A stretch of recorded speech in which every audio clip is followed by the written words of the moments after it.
didn't need another meal plan. I needed a mindset shift, one that helped me stop labeling food good or bad, and finally feel free in my own kitchen. Today, I'm sharing that one thing that changed everything for me when it came to healthy eating, and how I helped it to reduce the inflammation, and how I helped it ditch the guilt and finally feel in control of my health and love the food. Today, yes, I am a food talker, lover, and educator. But today, we are going to talk about mindset, balance, and how small changes done consistently can change your health and your love for food. If you've ever felt shame or guilt around eating, and be honest with yourself, I know we all have at some point. Or like if you're constantly having to start over with your healthy choices, this video is definitely for you. First off, I want to talk about how the old me struggled, and hopefully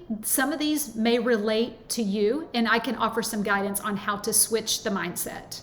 I knew what to eat, but life kept getting in the way. Things came up, parties, traveling, last minute schedule changes, late nights working, or I would tell myself I would be good for a while, and then I would do a whole crash on the weekend. And then Monday came around and it's daunting. And the guilt that followed, it was actually worse. I would beat myself up, blame myself, and that was actually worse than eating the yucky food in the first place. It's that mental game. I was so tired of the mental game. Shame and guilt, they don't belong at our table or in our kitchens. They are not in the ingredient list of the healthy lifestyle that I now teach. So let's talk about the one thing that changed everything for me. I stopped focusing on what I needed to cut out of my diet to be healthy. Let me say that again.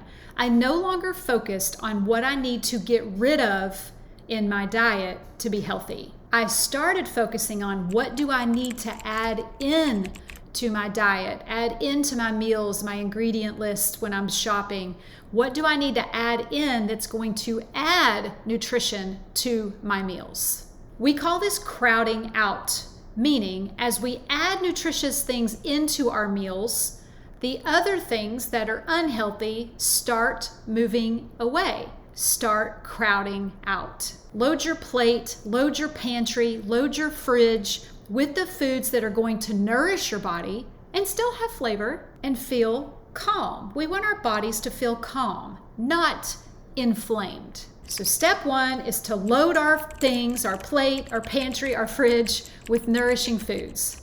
Step two is balance. This is the part that everybody loves. That's the part no one talks about. You don't have to eat perfectly. I don't eat perfectly. You just have to eat intentionally most of the time, not all of the time. I believe we can have both. I believe there is this beautiful, harmonious way of living where we nourish the body most of the time and we can indulge on the things we love on occasion. You can have both. I want to help you get rid of shame and guilt at your table. Here, I want to share with you the 80-20 rule that really freed me. 80% of the time, I'm very intentional with what we're eating. I know I'm making nutritious meals. I know what I'm putting together is nourishing our body, is reducing inflammation. I'm intentional about 80% of the time about getting my water intake and getting my sleep and getting my nutrients. And over here, the 20% of the time is saved for when I want to misbehave, when I want to indulge. You know, things that make us want to eat bad, like hormones, vacation, holiday, last minute bad timing decisions with lack of time management. What about decision fatigue? So I like to take that 20% and save it for those real life joyous moments because they happen and I want to enjoy them.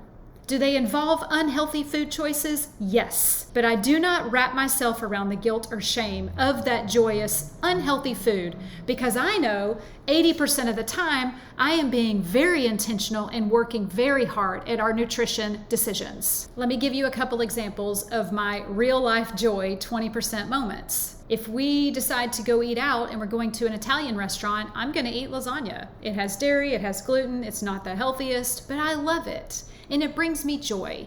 And I'm not going to eat the whole portion and I'm not going to make or eat that unhealthy choice at home. So I indulge. I enjoy it guilt-free, because when I wake up the next morning, I'm going to drink my green juice. I'm going to eat a fiber protein-rich breakfast. I'm going to drink my water. So I feel like there can be joyous moments with your food that aren't the healthiest if you apply the 80-20 rule to your life. There's no guilt in joy. When you honor the 20%, you protect the 80%, because you're not stuck in restriction and you're not rebelling against rules. I call that food freedom. This approach prevents binging, self-sabotaging, and it also gets rid of that "I blew it, so I may as well quit" mentality. Here's what it can look like for you. You don't need to ever earn your food. You are a grown adult. You don't need to apologize for it either. You don't need to make excuses as to why you want to enjoy something that may not be the healthiest. If you focus on crowding in the food that's nutritious and anti-inflammatory 80% of the time,